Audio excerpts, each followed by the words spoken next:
Hi, this is Knighton Tallarico, and it is December 21st, 2018.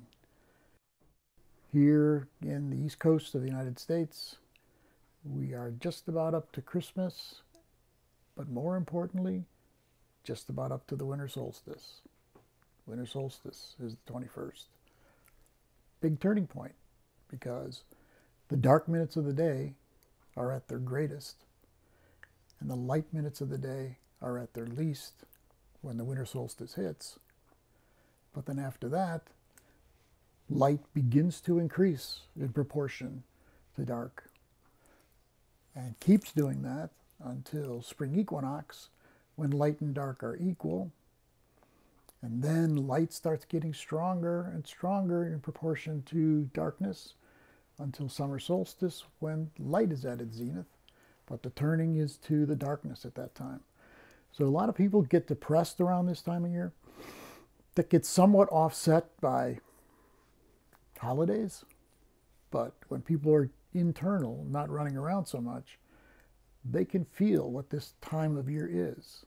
It's a time of year of getting more reflective, of seeing and feeling more sadness at times. Because the darkness isn't just about darkness, it's yin energy as opposed to yang energy. So that means that this time of year is more about feelings and relating and compassion for those that suffer, as opposed to rah, rah, rah, let's go conquer the world. So that passes, and then we get to the new year. And then very shortly after the new year, we have our first eclipse of the year. And let me say that already as I'm speaking, we are in eclipse season. Pretty much when the sun was in a conjunction with the moon, which equals new moon in Sagittarius, to me that was the beginning of this new eclipse season. Eclipse season, winter 2019. And there's two eclipses. The first one on January 5th is a solar eclipse, which is always a new moon, in Capricorn.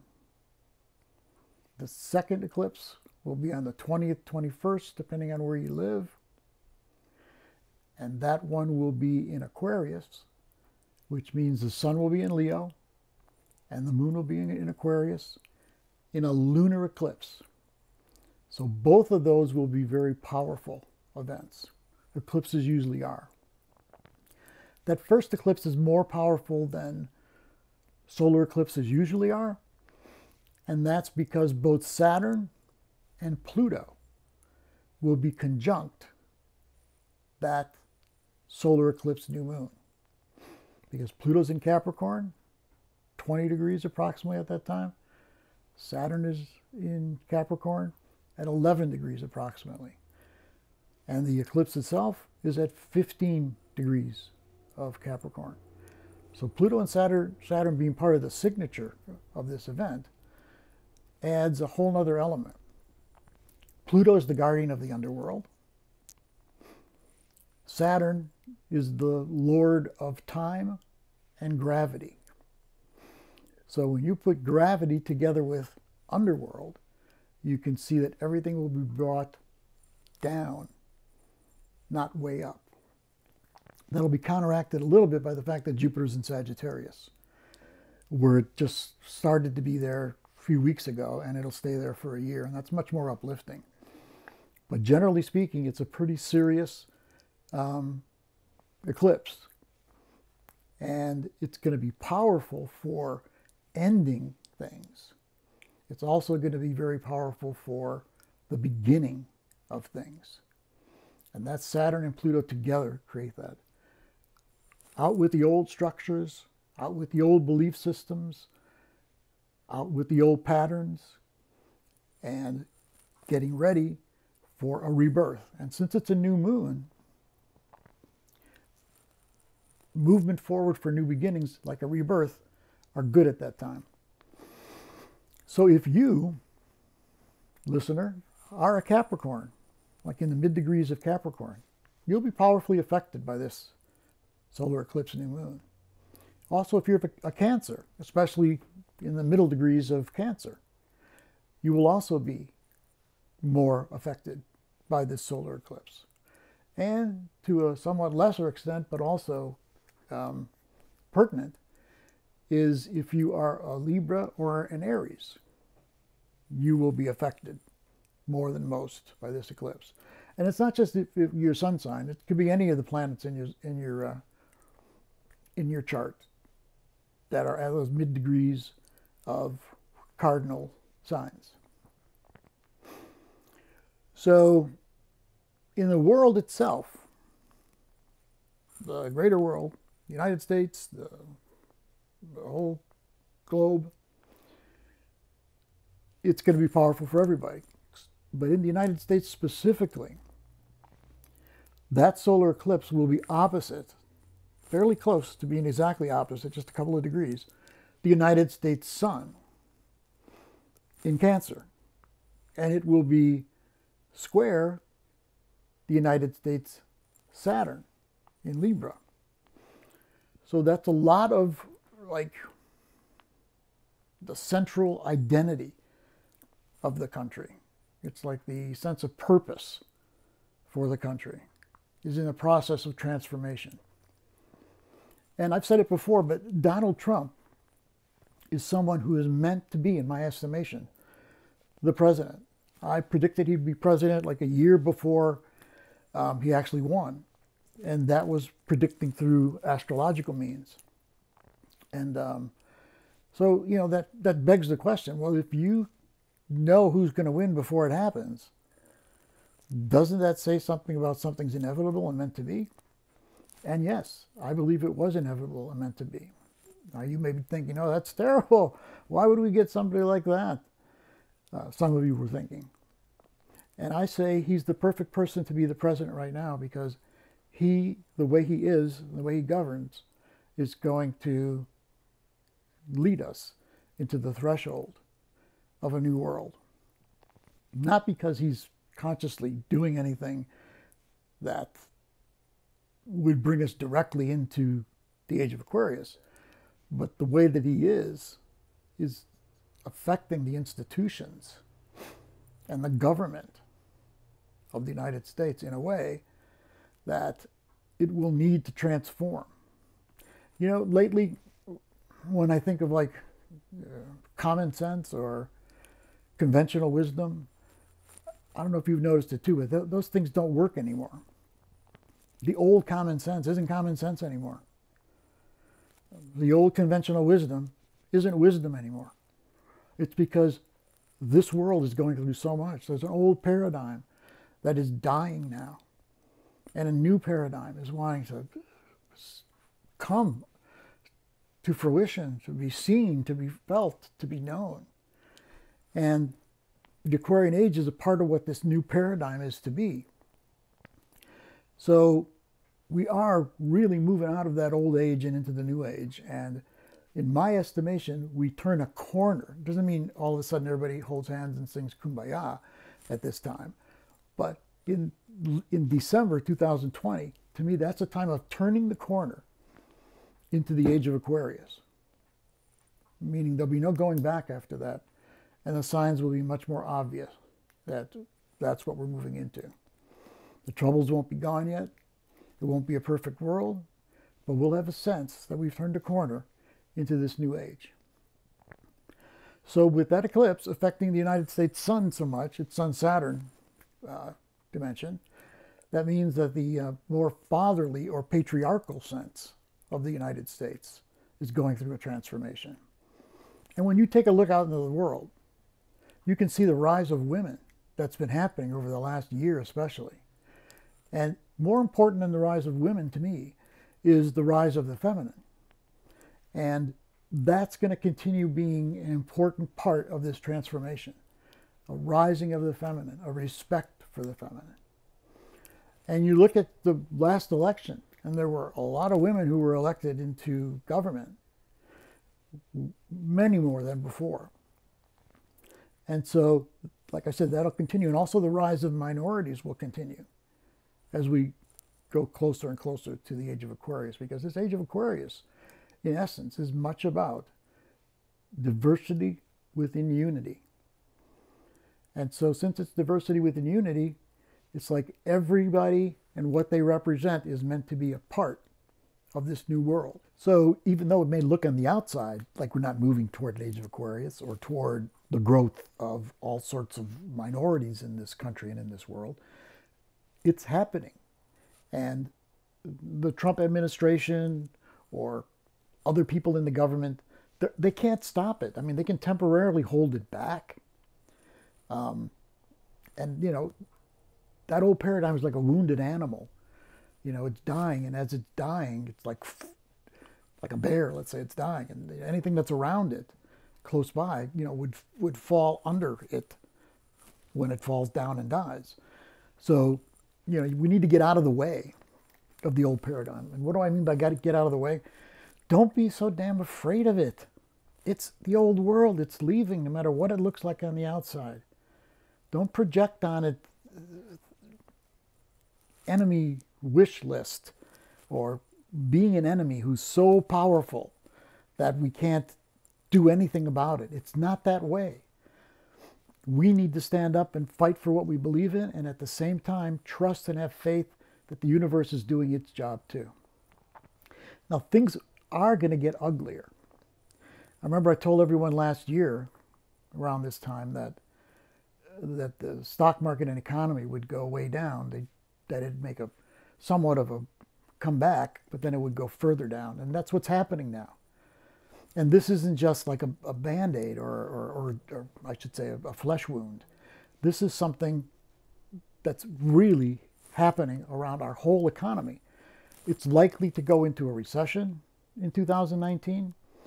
And it feels to me like it must have felt in like 1929. And then the Depression happened afterwards, after the stock market crash. And I think it'll be that big.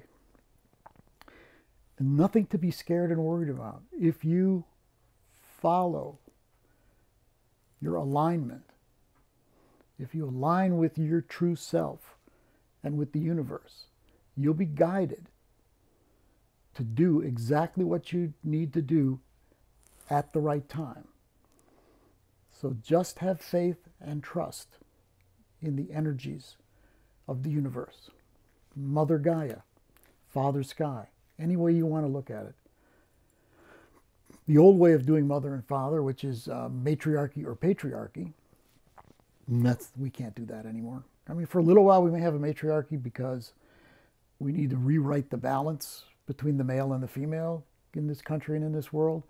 But ultimately that won't be good either, because for either gender to be subjugated to the other is really not aligned with the universe. The universe is an equal balance, like the yin-yang symbol. Well, let me pull out my old yin-yang symbol. There it is. You know, it's like everything, like opposites are not apart from each other in yin-yang. Opposites are joined with one another in a circle. And that's also what each one of us individually and collectively we're moving toward, is bringing the opposites together in harmony. Doesn't mean not without disagreement or argument or struggle at times, but a respect for the other side. That's another thing happening in our government and in our country. It's like there's no fighting for the common good based on bringing opposites together and respecting what someone from the opposite viewpoint believes in. We need to do that because we need both energies. We need all energies that are part of nature, that are part of the universe. So do your best not to demonize, but do stay out of the way of people who are going to bring more negative energy into your body and soul. You don't need that, but you also don't need to have much fear or hatred of the supposed bullies in the world. That's all going to move as it needs to move, as long as you center yourself in this new world, in the new world energies. So that first eclipse, 1525 of Capricorn conjunct Pluto and Saturn, it's going to really be powerful in blowing away that which is not meant to be alive anymore. And like I said, I mean that like belief systems and things like that, institutions. In your own life, it means that there's some new structures that want to be built in your life. And the old structures don't have any like passion in them, perhaps, or life or spirit anymore. And so you can't just be on life support systems forever with these things. It's time to let them go and open up your heart and mind and body to the new that's coming in. I know it's really scary sometimes to let go of the old, because even if it wasn't like really wonderful, it's still what we know. And it's always difficult to let go of what it is that we know for something that's rather unknown. But it's time to do that to a greater extent now. And that first eclipse will really help. The next day after the solar eclipse, Uranus changes directions from retrograde to direct at 28 plus degrees of Aries. That makes an opposition to the United States Pluto in its natal chart. And that Pluto in its natal chart is in the second house of the United States birth chart. Second house is got a lot to do with financial affairs, land, things that make you feel secure in your life. And with it being the United States second house, that's the economy. In fact, since it's Pluto too, it's like the military-industrial complex, that Pluto in the second house of the United States. And with Uranus opposing it, right around that first eclipse, that's what will be challenged. That's what's been being challenged, is that military-industrial complex. And not just the United States, but a lot of the Western world is a part of that. NATO, for instance. So the challenges to that are going to get more and more powerful. And the economy changing and transforming is a part of that military-industrial complex's transformation. There's going to be a lot more, and for some people this is a dirty word, but for me it's not, because it's like our Medicare system is based on socialism. So there'll be more socialism in the world, but that'll be mostly like for health insurance and things like that. That's how that'll unfold. So the minorities rising, a brand of socialism. I don't even think it's good to like label these things anymore. Let's just say more of like a equal distribution of what the resources on the earth, of money, of what people can use to help their lives. There needs to be an equal distribution. I don't have to talk for very long about how that's so out of whack. The wealthy just, just keep making more and more, and a lot of the poor people just get more poor. So we can't have a world that really works for everyone unless we change that system. So throw the words out if they're like nasty for you, socialism, capitalism, or just forget about that. Just get to where you say, yeah, we need to change things, and they are changing.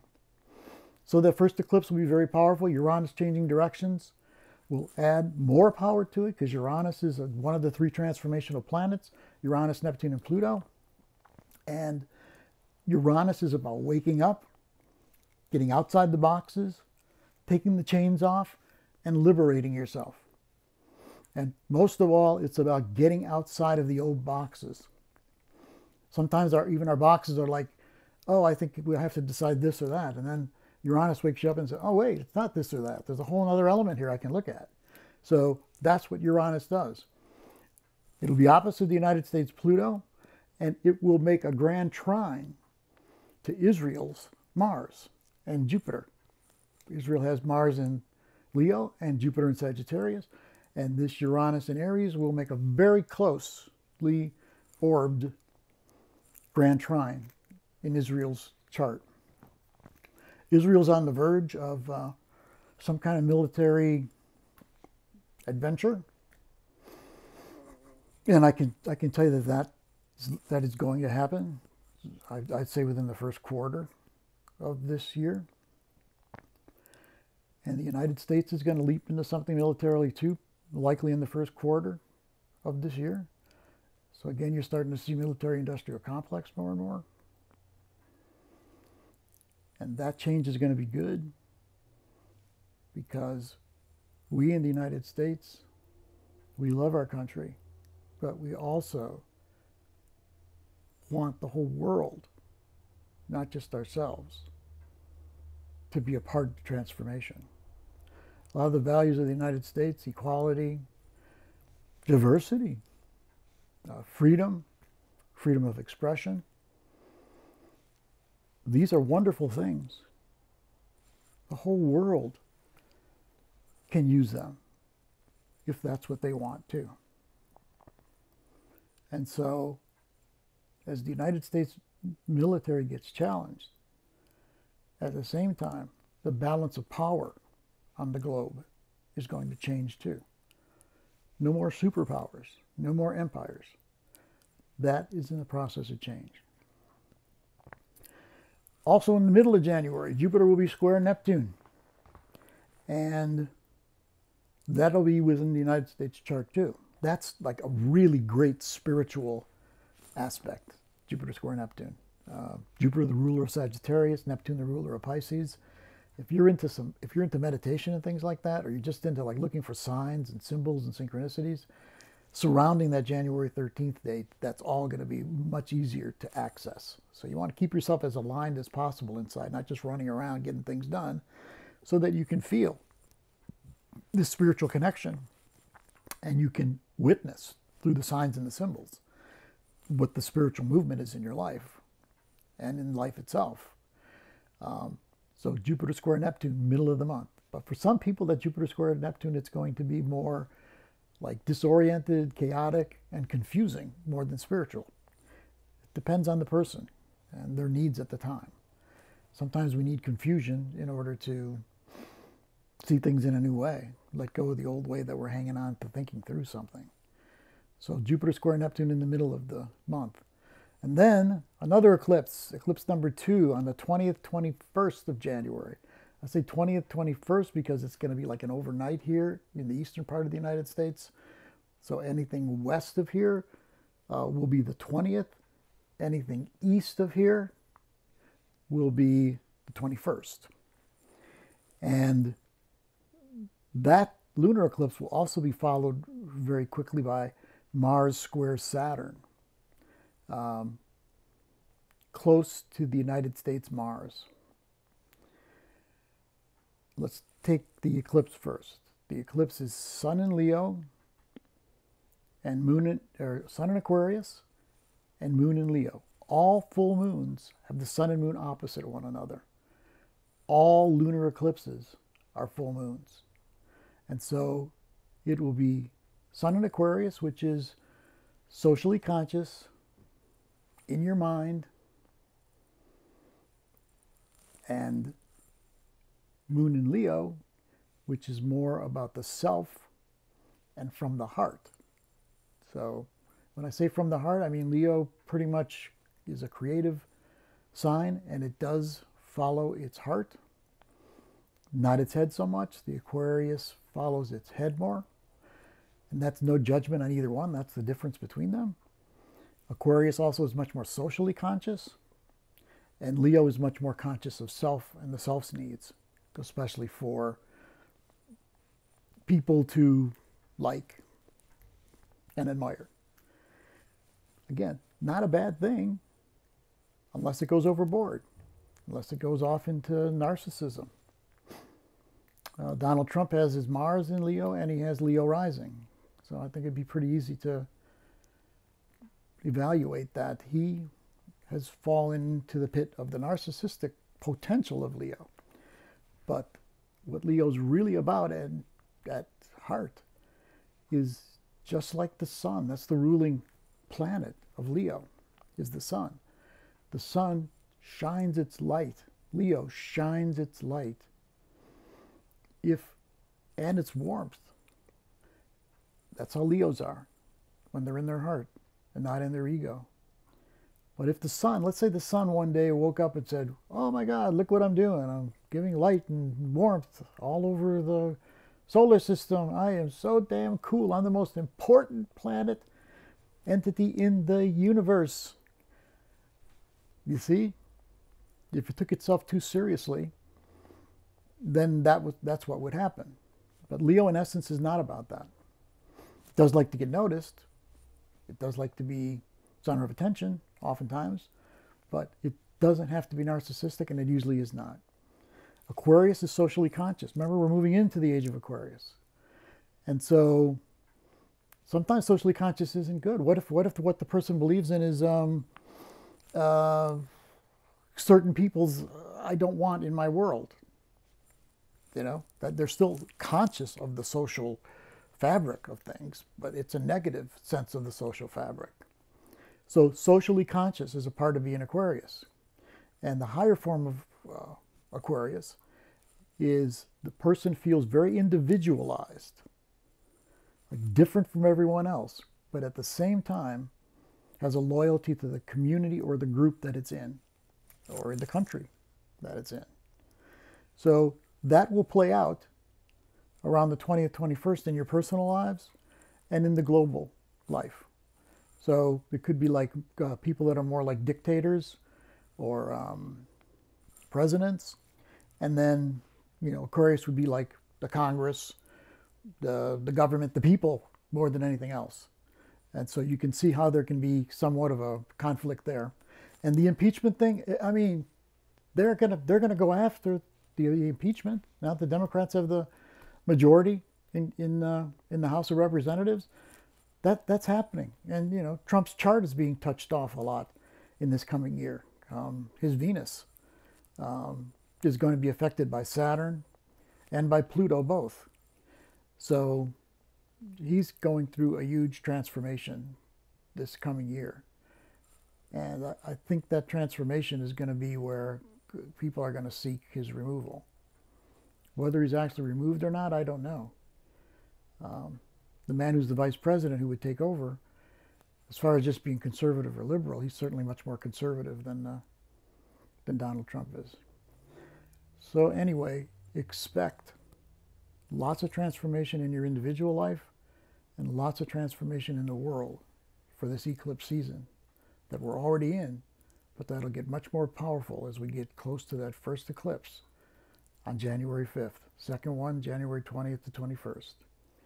It was great talking with you again, and I believe we will talk again before very long.